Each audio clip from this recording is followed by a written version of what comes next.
Hello दोस्तों, आज की कहानी हाय जीवन दर्द के इम्यूनिटी बूस्टर। दोस्तों, मज़ेदार हिंदी कहानियाँ सबसे पहले देखने के लिए आप मेरे चैनल को सब्सक्राइब कर लें।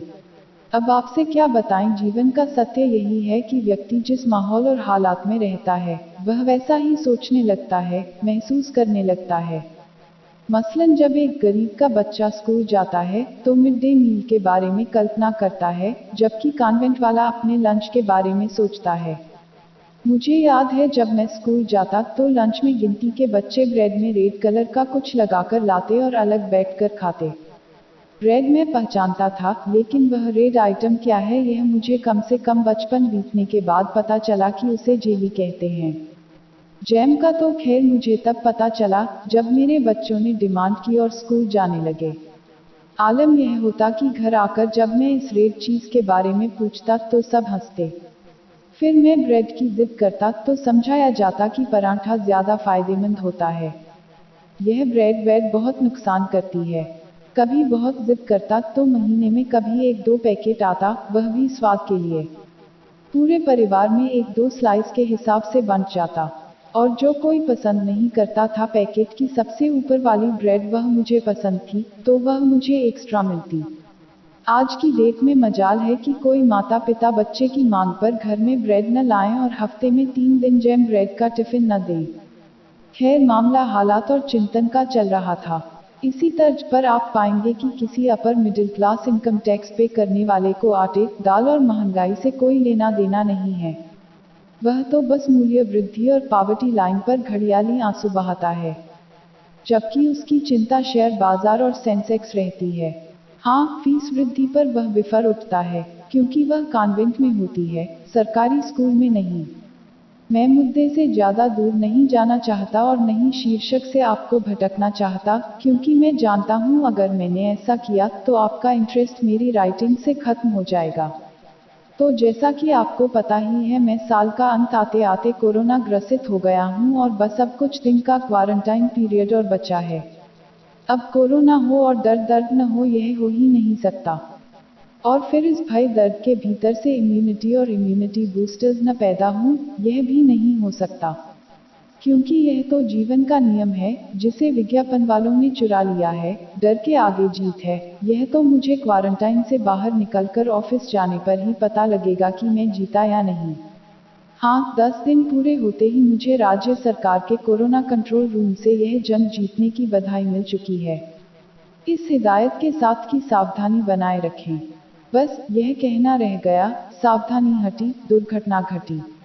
अब आप मेरे भीतर उमड़ रहे दर्द और इस दर्द से पैदा हुई पीड़ा से निजात के लिए खोजे जा रहे ढेरों इम्यूनिटी बूस्टर के तर्क को समझ गए होंगे।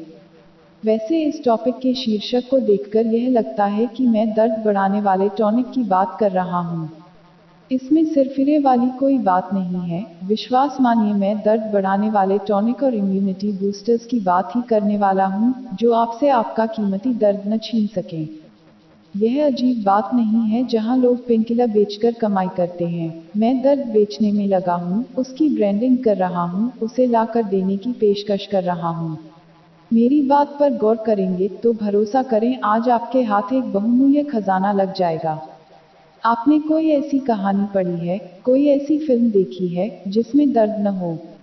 हाँ, आपने ठीक समझा, बिना दर्द के कोई कहानी नहीं होती, कोई प्लेयर, कोई एक्टर, कोई राइटर नहीं होता। इसका अर्थ यह भी है कि वे जो बिना दर्द के आराम से अपनी जिंदगी गुजार देते हैं, उनकी कोई कहानी नहीं होती। उन्हें कोई नहीं पूछता और दूसरे शब्दों में कहें तो यह जीना भी कोई जीना है लल्लू। थोड़ा नज़र दौड़ाइए, जितने बड़े लोग मिलेंगे वे सब दर्द से होकर गुजरे हैं। इससे कम यह तो सिद्ध होता ही है कि बड़े लोगों को बड़ा बनाने में दर्द का बहुत बड़ा हाथ है। शायर तो इसे बाकायदा मुनादी करके मानते हैं, जो कहते हैं जब दर्द नहीं था सीने में तब खाक मज़ा था जीने में। वैसे ही मिर्जा गालिब के इस शेर से कौन दो चार नहीं होगा, जो कहता है आखिर इस दर्द की दवा क्या है।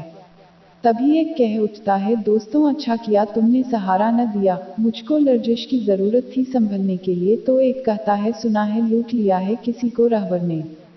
ये वाकया तो मेरी दास्तान से मिलता है।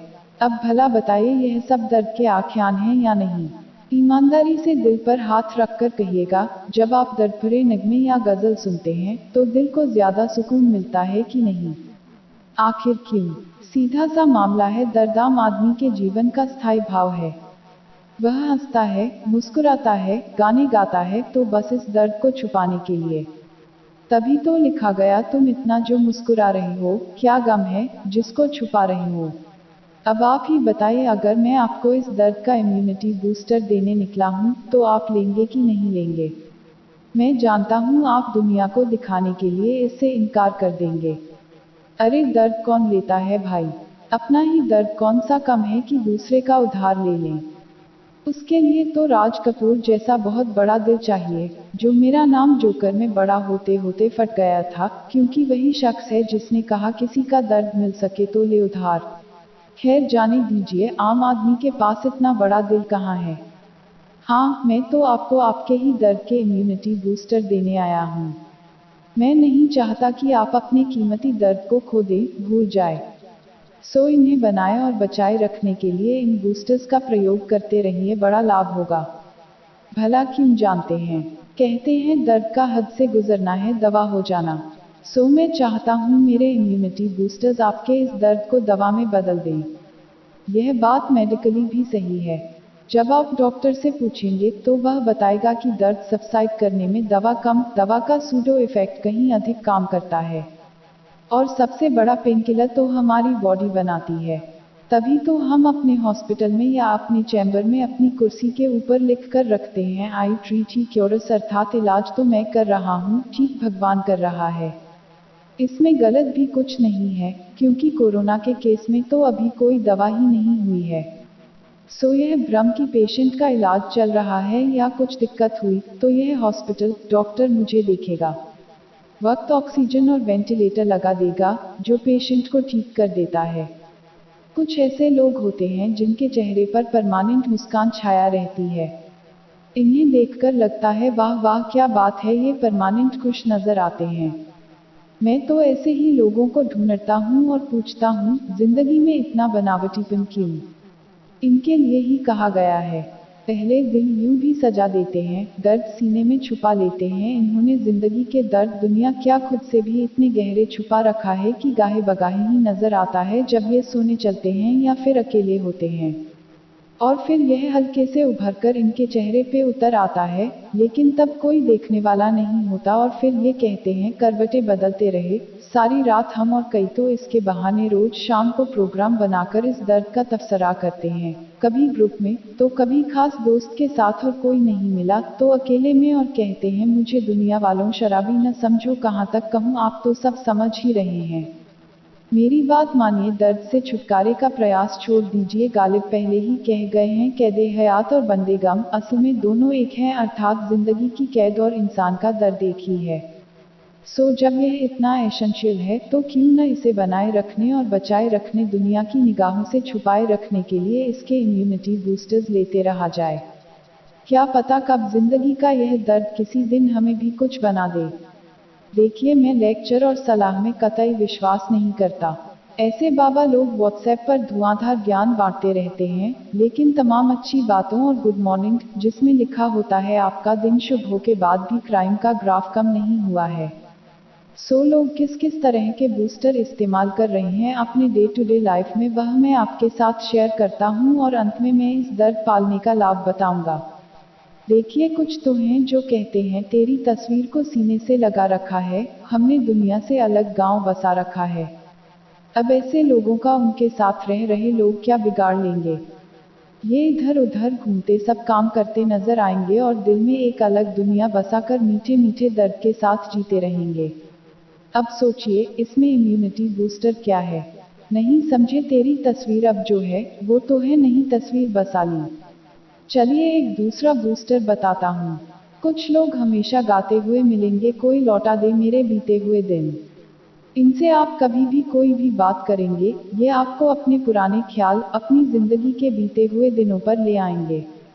कॉलेज में पढ़े 3 साल, शादी हुए हो गए 30 साल, 2-3 बच्चे हो गए, बच्चों के बच्चे हो गए, और ये गा रहे हैं कोई लौटा दे मेरे बीते हुए दिन। ऐसे लोग न घर के रहते हैं, न घाट के। बीते हुए दिन तो लौटते नहीं और जो हैं वो भी जाया हुए जा रहे हैं। जिंदगी न तब जी न अब जी रहे हैं, लेकिन इम्यूनिटी बूस्टर तो है ही। इनके लिए बीते हुए दिनों के ख्याल में जीते जाना। एक और टाइप के लोग हैं, ऐसे लोग शायर बाया होते हैं। ये डिफरेंट टाइप का बूस्टर लेते हैं, जैसे मेरे तमन्नाओं की तकदीर तुम संवार दो, प्यासी है जिंदगी और मुझे प्यार दो। ये बड़े खतरनाक होते हैं, 2-4 अफेयर कर चुके होते हैं और गाते फिरते हैं प्यासी है जिंदगी और मुझे प्यार दो। ये बस तमन्नाओं का इम्यूनिटी बूस्टर लेते हैं, इन्हें बस प्यासे रहने में मजा आता है। ऐसे लोग कहते हैं तुझे देखा नहीं महसूस किया है मैंने, आ किसी रोज मेरे एहसास को बेहतर कर दे। अब ये इतने नजाकत भरे होते हैं कि उम्र गुजर जाती है और इनकी तमन्ना वहीं खड़ी रहती है। जिसकी तमन्ना कर रहे थे उसकी शादी हो गई, बच्चे हो गए और ये अभी भी ख्याल में जी रहे हैं। तुझको देखा नहीं महसूस किया है मैंने, अब जिंदगी भर महसूस करते रहो। तुम्हें समझ ही नहीं आएगा कि जिसे महसूस किया था वो अब मेंटली किस दुनिया में है। बेचारी न जाने कितने शुगर, ब्लड प्रेशर, थायराइड की मेडिसिन खा खाकर अपने बच्चों की शादी के लिए रिश्ता ढूंढ रही है। और आप जनाब आ किसी रोज मेरे एहसास को बेहतर कर देगा इम्यूनिटी बूस्टर लिए जा रहे हैं। लेते रहिए, ख्यालों में जीते रहिए, किसने रोका है। न आप खुद को नुकसान पहुंचा रहे हैं, न परिवार को, न उसे, न समाज को। क्या फर्क पड़ता है कि अब आप क्या कर रहे हैं, क्या सोच रहे हैं। वैसे ऐसे ही बहुत से इम्यूनिटी बूस्टर हैं इस दर्द को दिल में जमाए और बसाए रखने के। आपको इशारा दे दिया है, बाकी आप नेट पर गूगल सर्च कर लीजिएगा। अगर गूगल फेल हो गया तो मैं खुश हो जाऊंगा कि जिंदगी के जिस फलसफे की खोज मैंने की है वह गूगल भी नहीं कर सका, तो हो न हो यह मेरी ओरिजिनल खोज है। खैर अब लास्ट पॉइंट, मैंने कहा था न कि अंत में मैं इस गम पालने के लाभ बताऊंगा, तो वह वक्त आ गया है। एक शायर है जो मशहूर गजल लिख गए हैं, जमाने भर के गम या एक तेरा गम। ये गम होगा तो कितने गम न होंगे। समझे कुछ नहीं समझे, मुझे एक्सप्लेन करना ही पड़ेगा। देखिए शायर कह रहा है कि एक तरफ तो दुनिया भर के गम है, दूसरी तरफ तुम्हारा गम। अब तुम्हारा गम इस दुनिया भर के गम पर भारी है, सो उसके होने का एक बहुत बड़ा फायदा यह है कि इसके सामने अनेक गम नहीं होंगे। व्यंग्य के नजरिए से कहूँ तो वह कह रहा है तुम्हारे गम के आगे जमाने भर के सारे गम पानी भरते हैं, सो तुम्हारे गम को होने का यह फायदा तो है कि इसके होते हुए दूसरा कोई गम हो ही नहीं सकता।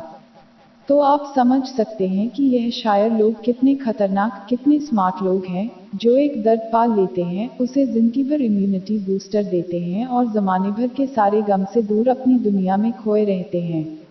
वैसे एक बात कहूँ आखिर में, ये जो दर्द के इम्यूनिटी बूस्टर हैं, गौर से देखेंगे तो ये किसी भी दर्द खिलाफ भी इम्यूनिटी बूस्टर का काम करते हैं। बस देखने का नजरिया है, जैसे एक बस तू ही नहीं मुझसे खफा हो बैठा, मैंने जो सम तराशा वो खुदा हो बैठा।